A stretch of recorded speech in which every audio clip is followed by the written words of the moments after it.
Pessoal, comecei a gravar só para ficar registrado, tá? 13 e 27 de agosto são testes que vocês vão responder no próprio Google, tá? E no dia 20 é uma avaliação que vocês vão responder e vão me devolver a correção, ok? As avaliações de vocês eu estou devolvendo individualmente por e-mail para vocês hoje, para vocês avaliarem a correção e se tiver alguma dúvida me passar, tá?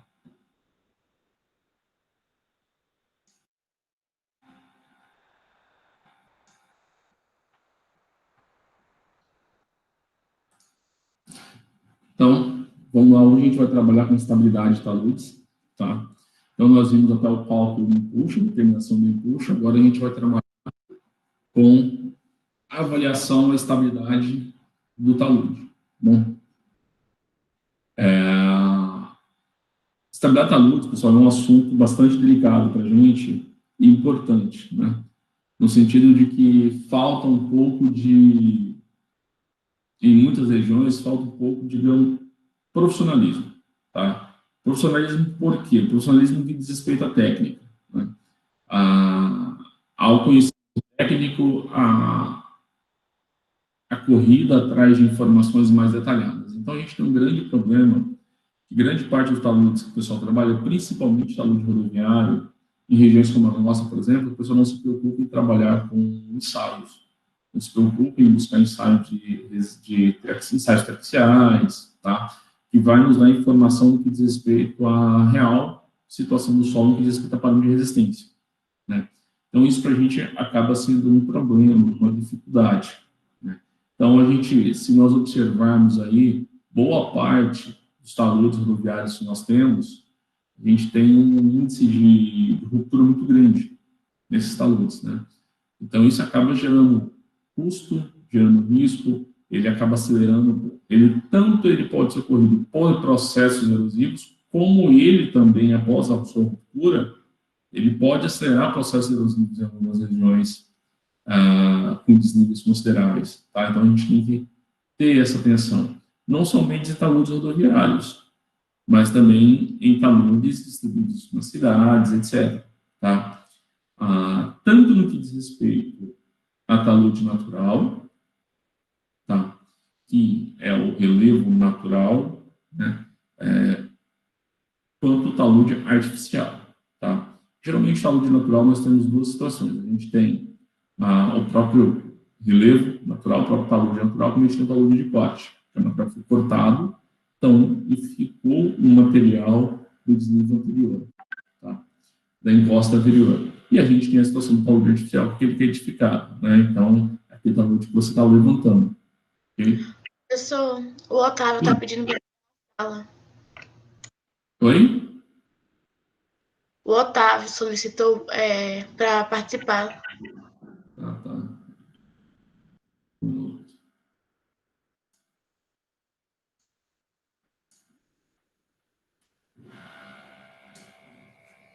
A tela aqui.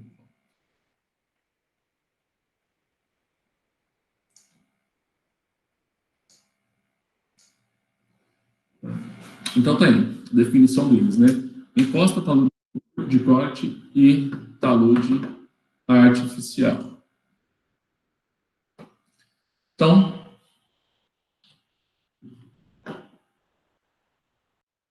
aqui algumas imagens de ruptura de talude antigas, né? Então, são várias as imagens que nós temos aí. Se vocês preparem a internet, a gente está tendo, sempre estamos tendo algum problema com o deslizamento, com o escorregamento de talude, né? Com instabilidade de talude, né? Então, nós temos aqui uma situação no Rio de Janeiro, nós temos aqui a ruptura de talude rodoviário, tá? Então, a gente pode observar aqui nesse talude uma falta de proteção vegetal. Aqui a gente também provavelmente teve problemas relativos ao substrato, ao tipo de solo, tá? Vários dos fatores que podem afetar essa ruptura. Nós temos aqui uma ruptura, tá bom? Olha esse corte nessa região bastante íngreme. Isso aqui foi na região de Santa Catarina, no período de chuva muito grande. Na região litoral brasileira, a gente tem um grande problema, tá? Principalmente quando a gente pega sul e sudeste, nós temos uma massa de solo muito, pouco espessa, tá? Ou seja, a chuva ela entra, ela vai percolar, quando ela entra em contato com a rocha, ela não tem para onde ir, e ali no contato solo-rocha, ela acaba criando uma superfície de escorregamento, uma superfície de corte, por ela não ter como mais infiltrar. Dessa forma, acaba havendo uma fragilização do talude em si, levando à ruptura. Mais uma imagem. Então, sempre que a gente tem um escorregamento, isso muitas das vezes está associado a danos civis, tá? A tragédias. Então, a gente tem aí várias mortes que acontecem devido a isso, soterramento. Né? Serra das Araras, tá? Isso aqui é o túnel de Bolsas, no Rio de Janeiro, isso foi em 2008. Brumadinho também foi, né, professor? Foi? Brumadinho? Não foi necessariamente um caso de instabilidade de taludes lá, tá? Mas, sim, lá foi um conjunto de fatores, né, Brumadinho. Então, teve muita coisa relacionada ao modelo da barragem, a barragem alteada montante. Teve situações ali de execução de drenos em regiões de risco, tá? Ou seja, houve um alívio de pressão muito rápido, tá? O que acabou instabilizando. Então, houve o fato de que já tem saturado e eles, mesmo assim, eles estão trabalhando para tentar utilizar. Então, é uma linha de problemas que tiveram ali, que só uma investigação mais detalhada vai nos dizer, né? Então, em breve deve estar saindo o relatório da ruptura de Brumadinho, tá? Acaba que, assim, não é um caso de instabilidade de taludes? Mas não como isso que eu estou mostrando a vocês, muito acarretado por questão da chuva, tá? São rupturas, digamos que mais naturais.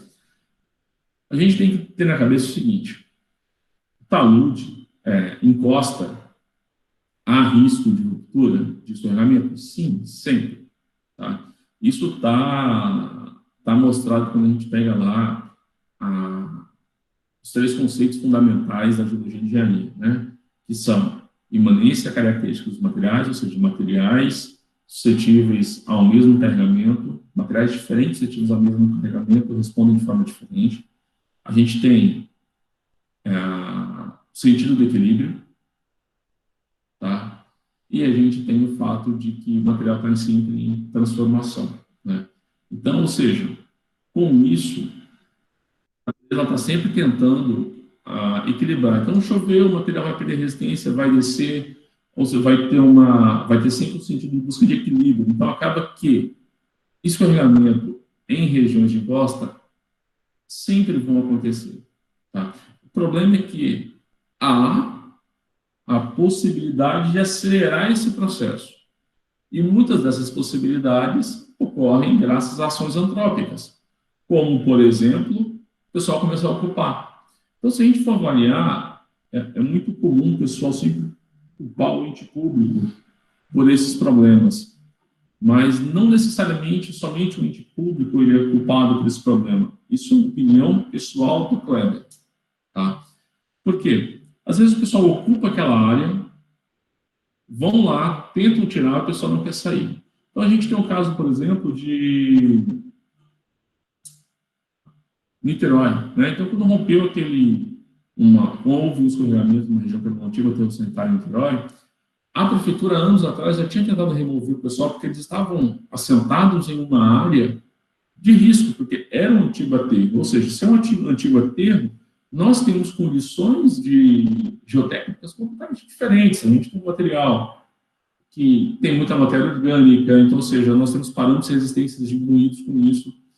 A população não quis sair de lá, por questões de acesso, localidade, proximidade, etc. Né? Ou seja, veio a ruptura. Quando veio a ruptura, o ente público foi culpado. Só que lá atrás tem um documento do ente público que podia tirar o pessoal de lá e botar em outra região. Isso, eu já trabalhei, eu já participei de uma recuperação de talude no Espírito Santo, em que tinha um problema desse, ou seja, era uma região de risco, não poderia ser habitada, havia 3 residências nessa região. E havia um risco de ruptura, inclusive uma dessas residências já estava no processo, o terreno ao entorno já estava no processo de ruptura, né? Então a gente já havia cicatrização do solo, já haviam vários problemas estruturais na residência, ou seja, ruptura de viga, fissuras em pilares, torção em pilar, tá? Então, quando nós tínhamos uma das vigas superior da residência, ela havia rompido completamente, né? Inclusive a ferragem. Né? Lógico aí que tem toda uma questão também de engenharia estrutural que não foi, digamos que não foi projetada e executada de uma maneira correta. Ou seja, já havia iniciado um processo de instabilização dos muros. E quando eu fui falar com o proprietário da casa para ele sair, porque havia o risco de, durante o processo de recuperação daquela área, que ficava uns 50 metros para baixo dessa casa, o tráfego de equipamentos pesados muito grande, havia um risco de ruptura, a mulher simplesmente falou assim, nossa, mas de novo? Eu falei assim, mas como assim de novo? Não, é porque eu já morei em outra casa e já escorregou, já caiu. Aí eu falei, mas essa região, eu só não sei, não, eu invadi aqui depois. Ou seja, ela invadiu, a prefeitura já tinha notificado ela que não podia ficar lá, mas mesmo assim ela queria ficar por quê? Porque era a 300 metros do centro da cidade. Né? Então, ou seja, o homem, às vezes, ele acaba ocupando também e ele paga um pouco pelo risco que ele quer correr. Então, o ente público vai lá, tem que trabalhar, mas quando o ente público vai fazer alguma coisa, a mídia vem e acaba o ente público, vem várias outras linhas aí jurídicas para tentar não deixar com que haja retirada. Então, isso acaba sendo um problema grande aí que a gente tem enfrentado. Tá? Mais um caso aqui, olha que ruptura bonita. Então, esse material aqui, que tipo de material se fosse classificar geologicamente esse material, como que vocês classificariam ele?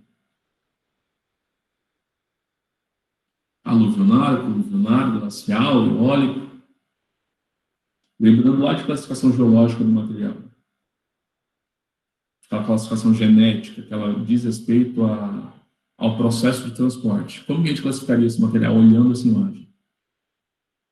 Alguém se arrisca? Tá. Só isso aqui, ó, é um material coluvionário. Tá? Por que o material coluvionário? O material coluvionário é aquele que ele foi formado com a ação da gravidade, ou seja, começou-se a deteriorar a região, foi desprender material, e ele é característico pela existência de blocos de rocha, né? Então, de materiais mais graúdos, de matatos, tá? Ou seja, o material que se desprende em cima, desce e vai acumulando outros sedimentos em cima. São sempre encostas que nos dão algum problema, porque muitas das vezes a gente tem problema aí de parâmetros de resistência nesse material. Tá? Então, quando a gente vai classificar um processo de estabilização, a gente tem que olhar quatro itens para você trabalhar. O primeiro grupo, velocidade, direção e recorrência dos deslocamentos. Né? O processo de estabilização, ele pode ser classificado como deslizamento, como tombamento, como escorregamento, como corrida, tá? Como rastejo. Então, são vários os tipos aí que nós já discutimos nesse plano de geologia e engenharia. Tá? Então, a gente deve observar, para classificar esse processo, a velocidade, a direção e a recorrência dos deslocamentos, a natureza do material estabilizado, solo, rocha, detrito, depósito, etc., textura, estrutura e conteúdo de água, ou seja, quantidade de água que a gente tem de ação da água ali dentro, tá? A geometria da massa movimentada, que aí a gente vai ter um material como uma ruptura por tombamento, uma ruptura planar, uma ruptura tipo cunha, ou uma espiralog, ou uma circular, tá? E a modalidade de deformação desse movimento. Então, quando a gente vai classificar o processo de estabilização de calor, a gente tem que avaliar esses itens para fazer a melhor classificação possível. E por que é importante a gente classificar esse material? Pelo fato de que, quando a gente consegue classificar o material, a gente consegue fazer uma retroanálise. Então, através dessa retroanálise, a gente vai ver o porquê que houve a ruptura. Qual que é o estado, qual que é o fator de segurança dessa imposta ou desse talude antes da ruptura. Né? Para a gente poder aí, encontrar formas de recuperação desse material, desse talude. Então, aqui os vários tipos que a gente tem de classificação. Então, o tipo de movimento, a gente pode ter queda ou tombamento, característico de que material, de rocha. A gente tem movimentos rotacionais, tá? Então, características de quais materiais, ou seja, abatimento de rocha, de detrito, abatimento de terra, né? Ou também, esse movimento rotacional, ele pode acontecer com blocos rochosos, blocos de detritos, blocos de terra, né? Movimentos translacionais, ou seja, são os escorregamentos, tá? Geralmente spiral log. Nós temos aí rocha, detrito e terra, ou seja, qualquer material pode ocorrer esse tipo de escorregamento. Expansões laterais também pode ocorrer qualquer um, né? Então, acaba que, com a expansão do material ou com o deslocamento de há uma expansão, né? Há um impulso passivo aí que vai tender a expandir um outro material. E a gente tem aqui corridas e escorregamentos, tá? Característicos em rocha, detrito e terra. E nós temos o rastejo. Ele pode ser rastejo de rocha ou rastejo de solo. Okay? Quais os principais fatores que condicionam, então, a estabilidade da luz? Então, a gente tem o clima, material de decomposição, a geomorfologia, o regime de águas de superfície e subsuperfície e as características antrópicas. Tá? O que eu quero dizer com material de composição? Alguém se arrisca? Vai lá, Alan. Material de composição. Por que o material de composição é um fator condicionante para a gente para a instabilidade na talude? Alan, você está aí? Pode tentar chutar aqui, professor? Pode, vai lá. Pelo grande índice de vazios, no caso, né? Quando o material se decompõe, no caso. Isso. Quando eu falo aqui em material, não decomposição, material de espaço-composição que compõe. Perfeito, você falou no índice de vazios, né? Então, ou seja, quanto mais poroso o material, menor a resistência. Né? Um outro motivo, mais uma coisa, Marcos, daquele material que compõe aquele maciço, o que a gente tem mais aí de informação que a gente pode falar? O que você acha? Além do índice de vazios, você acha mais alguma coisa?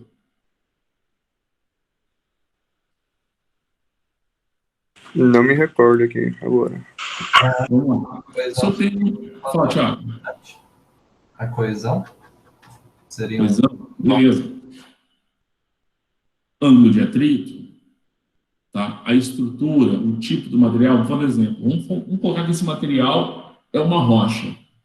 Então, se o estado de intemperização dessa rocha, então se essa rocha ela é maciça, eu tenho uma resistência. Se a rocha está fraturada, eu já tenho uma outra resistência, ou seja, eu já tenho uma alteração. Então, ou seja, conhecer o tipo de material, tá, que compõe aquele maciço, aquele talude, para a gente é muito importante. E ele é um fator que condiciona, sim, a ruptura, né? Como já vocês mencionaram. A geomorfologia. Então, a geomorfologia, eu estou falando o quê? Da forma. Né? E quando eu falo da forma, é muito mais ligado aqui à topografia do terreno. Bom, o regime de águas de superfície e subsuperfície.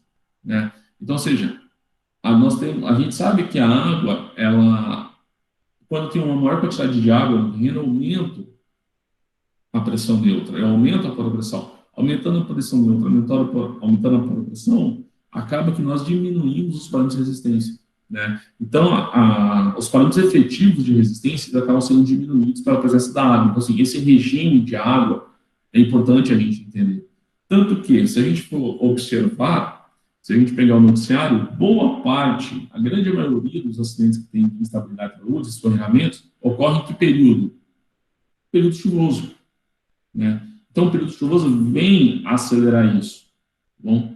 E, por fim, as características antrópicas, que aí é a ação do homem, a ocupação, o desmatamento, dentre outros. Então, o que vai deflagrar esse movimento? Então, a gente já viu quem condiciona, né? Então, quem condiciona é o clima, o regime de água, o material que compõe, a geomorfologia e as ações antrópicas, tá? Agora, isso são condicionantes para que haja. Dentro dessas condicionantes, o que acontece que vai deflagrar esse movimento? O que acontece que vai deflagrar essa instabilização? Tá? Aqui, primeiro, o aumento da solicitação e, segundo, a redução da resistência. Né? Então, se eu tenho um aumento de solicitação, esse aumento de solicitação pode ser por remoção de massa. Peraí, professor, como assim um aumento de solicitação por remoção de massa? Se a gente faz uma escavação e retira uma massa de solo, o que vai acontecer com o empuxo que eu tinha lateral ali? Se eu tenho uma massa do solo anterior, eu tinha um empuxo agindo, aquela massa do solo anterior, ela vai o quê? Estabilizar aquele empuxo, ela vai segurar. A partir do momento que eu tiro, a tendência do material é o quê? Instabilizar. O material vai descomprimir. E, ao descomprimir, nas laterais, a gente acaba fazendo um aumento de solicitação, né? Ou seja, a gente tem um empuxo ativo mais evidenciado ali. A sobrecarga, as solicitações dinâmicas, pressões laterais, né? E a redução de resistência, tá? Então, a redução da resistência são características inerentes de alguns tipos de material, tá? E nós temos aqui uma ação muito grande da água, né? Então, a água, ela tende a reduzir a resistência, tá? Pelo aumento da pressão neutra e, consequentemente, diminuição das tensões efetivas, diminuição dos parâmetros efetivos. Lembrando que sempre que a gente fala em tensão efetiva, a tensão efetiva ela representa a tensão real de contato entre os grãos. Se eu estou falando de contato entre os grãos, a gente está falando de quê? De atrito, coesão. Então, quando eu coloco água ali e eu diminuo essa tensão efetiva, eu afasto o material, eu crio uma superfície lisa ali, eu crio um lubrificante, digamos, entre os grãos e acaba aqui diminuindo o nosso parâmetro de resistência, tá? Podendo se deflagrar um movimento de estabilidade, um movimento de escorregamento. Tá? Então, quando eu falo em substrato, quando a gente está falando lá em materiais de decomposição, ou seja, materiais que compõem, nós temos uma divisão entre materiais terrosos e materiais rochosos. Então, no que diz respeito a materiais terrosos, o parâmetro de resistência que a gente trabalha, a gente vai estar sempre verificando a coesão do número de atrito. Né? É aquilo que nós falamos anteriormente lá na introdução, no início da aula. É importante nós fazermos ensaios de resistência dos elementos, seja esses elementos diversos, seja artificial, para a gente determinar a coesão no ângulo de atrito e assim nós de forma correta projetarmos qual inclinação a gente pode ter ali naquele talude. Além disso, vai ser necessário alguma estrutura de contenção? Se sim, a gente precisa desse parâmetro para poder projetar, tá bom? Então, material rochoso. Quando eu estou olhando agora a questão do material rochoso que está compondo aquele talude, aquele maciço. Distribuição espacial das descontinuidades, né? Ou seja, é fraturado ou não é fraturado? Se o material for maciço, tem uma situação, aí tem uma resistência maior. A partir do momento que esse material é fraturado, ou seja, a gente precisa entender como que está a distribuição dessas descontinuidades, tá? Pode haver ou não uma aceleração desse processo de ruptura de escorregamento a depender de como vai ser realizado esse talude, né? Presença e natureza dos materiais de preenchimento dessas descontinuidades, por exemplo, nós temos aqui, eu tenho um fraturamento, e dentro desse fraturamento eu tenho argila expansiva. Eu tenho um monte de molinolita preenchendo esse espaço. O que vai acontecer? Quando chover, esse material vai tender a dilatar. Quando vier o período seco, ele vai retraindo. Ou seja, acaba que a gente vai trabalhando a rocha e há uma tendência ali de ruptura do material. Irregularidade na superfície das descontinuidades, né? Se eu tenho uma superfície bastante irregular, nós ganhamos ali com a rugosidade. Então, a gente vai ganhar com atrito. Agora, se eu tenho uma superfície completamente lisa, aí eu tenho um risco de escorregamento muito grande, né? E os cesariamentos, movimentos anteriores que houveram nessa região. Aqui, então, um modelo de ruptura circular. Então, a gente vai classificar a ruptura circular justamente por isso aqui, ó. Essa forma que nós estamos trabalhando aqui, né? Aqui a gente chama de ruptura circular. é muito característico em materiais terrosos, tá? Ruptura planar, né? Ou seja, já característico em materiais rochosos, há um escorregamento aqui devido a uma superfície lisa. Então, nesse caso aqui, a nossa rugosidade, as irregularidades da superfície de contato entre os blocos rochosos, ela é pouca. Então, há o risco de escorregamento da estrutura, tá? Então, aqui está uma foto bem detalhada, mostrando essa linha aqui de fissura que existe, a descontinuidade, tá? Em cunha, tipo cunha, tá bom? Característica de material rochoso também, olha aqui como foi. Só que, geralmente, isso acontece muito com argilitos, tá? Filitos. Tombamento, né? Então, o tombamento é característico de material rochoso também, material estreitamente fraturados. Então, tá aqui os tipos de ruptura quando a gente tem materiais rochosos. Fatores condicionantes para a estabilidade talúrica. Primeiro, a chuva, né? Nós já falamos aí que grande parte dos processos de instabilização de talude, escorregamento, ele vai acontecer no período chuvoso, tá? Onde nós temos aumento da pluviometria. Se vocês fizerem uma busca nos noticiários, boa parte dos acidentes aí, eu já falei, aconteceram em períodos de chuvosos verão, né? Nós temos aí no litoral brasileiro. O legal da gente entender o quanto a instabilidade é algo natural que acontece, é você pegar, entre no Google Earth, pega, por exemplo, a Serra da Mantiqueira, em São Paulo, fica brincando, fica viajando ali. A gente vai ver vários pontos de escorregamentos, tá? Isso se dá devido ao processo de quê? De intemperização, né? Ou seja, nós temos ali, às vezes, camadas que estão sendo erodidas, que estão sendo trabalhadas, só que nós temos um perfil rochoso, ou seja, camadas pouco espessas, quando chove, se material pesa, a água não tem por onde descer, cria uma linha de ruptura e acaba escorregando, tá? Cobertura vegetal. Aí na cobertura vegetal nós temos prós e contras, tá bom? Prós da cobertura vegetal: proteção contra o processo erosivo, né? Ela é uma proteção contra o processo erosivo, então, ou seja, ela facilita a infiltração de água, ela diminui o escoamento superficial, tá? Então, nós temos aí uma segurança contra o processo erosivo que pode acarretar uma estabilidade. Por outro lado, nós temos regiões com muito íngremes, com árvores muito grandes, tá?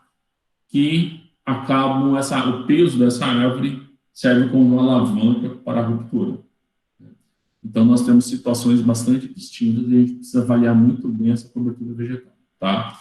Essa ruptura que vocês estão vendo nessa imagem, a casa da senhora que eu falei estava do lado, né? Então, ela estava a poucos metros daqui, e aqui a gente tinha de 30 a 50 metros de altura. A casa dela estava para o lado aqui um pouquinho, certo? E já aqui era o escorregamento que tinha ocorrido abaixo da casa dela, e o próximo provavelmente seria onde ela estava.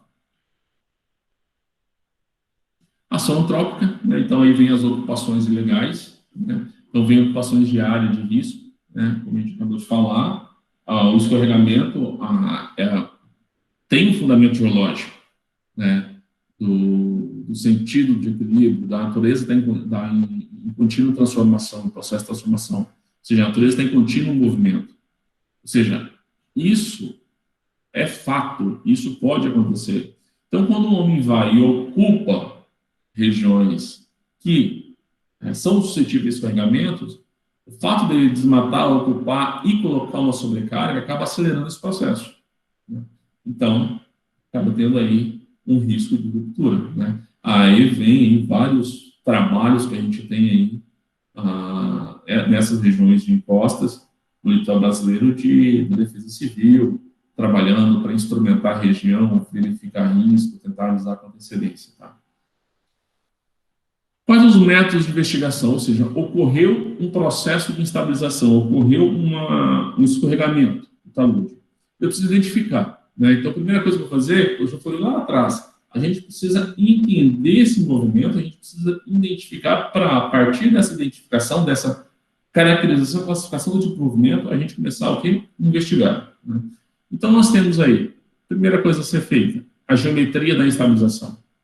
Fazer um levantamento topográfico da geometria, como é a forma dessa região estabilizada. Em cima disso, conhecendo essa geometria, a gente vai entender o mecanismo da movimentação. Né? Então, aí a gente vai saber se foi um escorregamento, se foi um rastejo, se foi uma corrida, tá bom? Se foi um movimento rotacional ou translacional. Ou seja, conhecendo a geometria, avaliando a geometria, tendo essa geometria em mãos e avaliando no campo, a gente vai determinar o mecanismo de movimentação. Depois disso, a gente vai determinar a natureza ou o estado do material mobilizado, ou seja, aquele solo que desceu. Qual o parâmetro de resistência dele? Como que ele está? Que tipo de material que é? Tá? Depois a gente vai ver o comportamento no tempo. Ou seja, avaliando ao longo do tempo, existem medidas ali de instrumentação que mostram como foi esse processo de escorregamento. Então, eu preciso identificar isso. Na grande maioria, a gente não tem. Tá? Identificação, caracterização e mapeamento espacial das unidades geológicas, ou seja, conhecer o substrato rochoso ali, tanto rochoso como terroso na região. Estabelecimento de correlações entre unidades mapeadas e o processo de estabilização. Né? Ou seja, vou cruzar as informações do processo, do mecanismo e da geometria com o tipo de solo e tentar inferir algo ali, certo? E, por fim, previsão dos comportamentos das unidades antes de solicitações impostas. Aí, nessa situação, a gente vai avaliar tanto a chuva, a gente vai avaliar condições de pressão neutra, condições de resistência, tá? Em termos de tensões totais, em termos de tensões efetivas, quanto a gente vai avaliar também as ocupações, as cargas, as solicitações que possam naquele solo, né? Então, cargas, escavações, etc. Esse é o roteiro que a gente vai seguir aí para poder trabalhar com método de investigação. Né? Então, se nós fôssemos estabelecer aí um fluxograma de ações, primeiramente, a gente vai trabalhar com o planejamento das ações a serem tomadas, sabendo aquele roteiro que nós vimos anterior, então eu tenho que trabalhar com o planejamento das ações a serem executadas, tá? Depois disso, eu vou para o levantamento de dados, das informações. Quando eu falo desse levantamento de dados, pessoal, ele é amplo. Então, levantamento que diz respeito à temperatura, clima, houve chuva, não houve chuva, quanto que choveu, levantamento que diz respeito a mapeamento geológico da região, a mapas anteriores, a mapas de relevo, a mapas de declividade, tá? Levantamento que diz respeito às ocupações existentes, antes e depois, né? Então, são vários levantamentos que a gente vai fazer.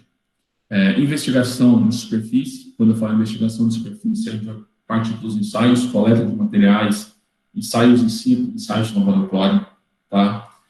Feito isso, a gente vai estabelecer um modelo fenomenológico. Né? O que é um modelo fenomenológico? O modelo fenomenológico, nós vamos propor uma hipótese e avaliar aquela hipótese para tentar ali, classificar aquele fenômeno. Né?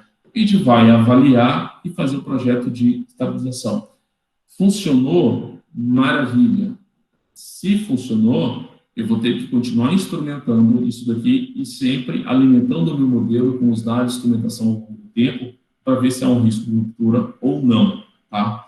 Pessoal, eu cheguei aqui no o modelo que foi traçado, eu não consegui fazer o projeto e a avaliação ela não foi robusta, ela não me trouxe informações interessantes. Então, a gente vai partir para outros ensaios, outros métodos de investigação e voltar a estabelecer um novo modelo, uma nova hipótese do problema. Tá? E quais os métodos que a gente vai analisar a estabilidade da luz? Né?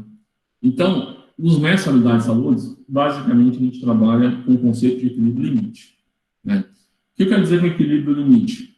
Equilíbrio limite, eu estou falando que se eu tenho a minha resistência igual à minha solicitação, eu tenho uma condição de equilíbrio. A gente sempre vai buscar a nossa condição de equilíbrio, igual a resistência e solicitação. Então, essa é o equilíbrio limite. Agora, em cima disso, nós iremos jogar o nosso fator de segurança para poder ter uma garantia maior. Né? Então, o que abarca, o que alimenta esse equilíbrio limite? O que conceitua ele? Então, nós temos, primeiro, a existência de uma linha de escorregamento, de forma conhecida, planas circulares para log unista, que delimita acima dela a porção estável do maciço. Ou seja, eu estou avaliando o meu terreno tá? Eu estou entendendo a forma dele para começar a calcular e a verificar esse data-luz. Depois, respeito a um critério de resistência, normalmente utiliza-se Moore-Code ao longo da minha ferramenta. Então, ou seja, quando a gente vai para resistência de solos, a gente trabalha com o critério de Moore-Code. Né? Lembrando o critério de Moore-Code, o que nós temos? O critério de Moore-Code. Né? Nós temos o círculo de Moore, e nós fizemos uma adaptação ali para poder criar uma linha, né, que tangencia os nossos círculos de Moore para poder determinar o parâmetro de coesão e ângulo de atrito do material. Então, são esses dois itens, esses dois fundamentos que vão nos aporticar aí para análise da estabilidade, da estabilidade da luz pelo método de equilíbrio limite, ok? E quando a gente vai, então, fazer análise da estabilidade da luz, a gente tem duas formas de trabalhar. Ou por métodos analíticos ou por retroanálise, certo? Métodos analíticos e retroanálise são métodos matemáticos, né? Hoje, a gente vai ver aqui de forma manual, mas hoje nós temos softwares bastante robustos que fazem todo esse cálculo, essa análise para a gente, tá? Quando a gente vai trabalhar sempre com os métodos, seja retroanálise ou seja método analítico, só tirando a dúvida, retroanálise, ocorreu o problema, eu vou verificar o que ocorreu, para determinar qual era o fator de segurança existente. O método analítico não, eu estou projetando, então vou analisar e vou ver qual o fator de segurança que vai ter ali, e ali eu vou adaptando o meu processo, o meu projeto em si, tá? Então, fator de segurança. O que é o fator de segurança? Tá? Então, aqui um conceito do fator de segurança, a gente pode ter ele como o valor numérico da relação estabelecida entre a resistência de alinhamento com o nível do solo, tá? Que aí nós temos a nossa equação de resistência de alinhamento, né? A gente tem que tal, tensão cisalhante é igual a quem? Coesão efetiva sempre agora, mais a nossa o quê? A nossa tensão normal efetiva, por isso eu botei sigma menos U, ou seja, tensão total menos tensão neutra, vezes tangente definida. Tá? Então, a gente vai trabalhar sem termos de tensão efetiva. E a resistência de alinhamento mobilizado, tá? Para garantir o equilíbrio do corpo deslizante sob efeitos dos esforços atuantes. Então, ou seja, eu estou medindo que eu tenho um guia disponível versus que está mobilizado, dividindo um pelo outro, eu vou encontrar o fator de segurança. Esse fator de segurança a gente tem que ter sempre maior do que 1 para respeitar a questão do equilíbrio limite. O equilíbrio limite é igual a 1. Só que, por norma, a gente adota fatores maiores aí em segurança, 1,5 a 2, a depender do tipo de material da situação que a gente está trabalhando e da análise. Porque quando a gente vai analisar uma estrutura, uma contenção, a gente vai analisar ela sobre 3 aspectos: risco de deslizamento, risco de tombamento e tensão da fundação, tá? A verificação da capacidade de carga da fundação.